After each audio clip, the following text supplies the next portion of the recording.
The Times newspaper has printed a highly controversial interview with a Chechen fighting against anti-government forces in eastern Ukraine.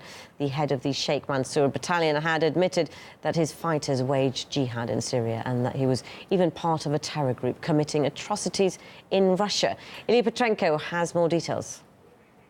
First of all, we have to make it clear who these people are in these volunteer battalions fighting alongside the Ukrainian army in the eastern regions of the country. They are ethnic Chechens from a few dozens to possibly more than 100 who are absolutely frank and open about their background. They've been to Syria and Iraq.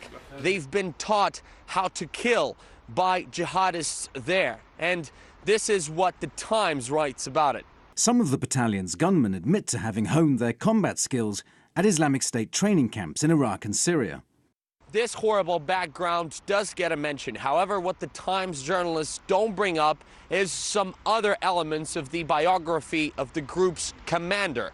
For example, being a part of the underground movement behind several terrorist attacks in Russia that killed hundreds of people. Earlier, another British newspaper reported that the very same commander disagreed with murdering civilians. However, he called these acts of terrorism understandable. And according to the man, the only way to make the Russians listen to these Chechen groups.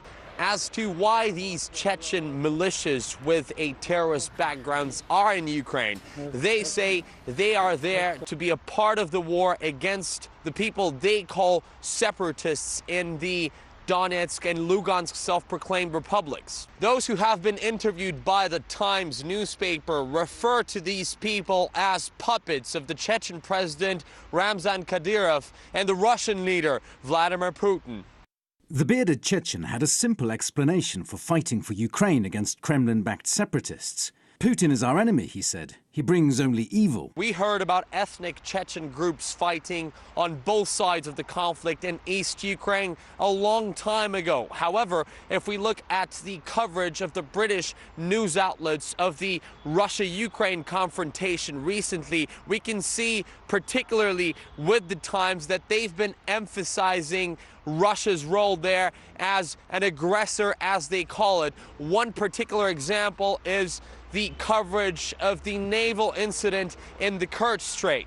Just a short while ago, I had a quick conversation with the Russian Foreign Ministry spokeswoman, Maria Zakharova, and she told me that Moscow sees the appearance of ethnic Chechen fighters with possible links to Islamic State on the East Ukraine fighters as part of a wider trend that they've been seeing for years in Ukraine now.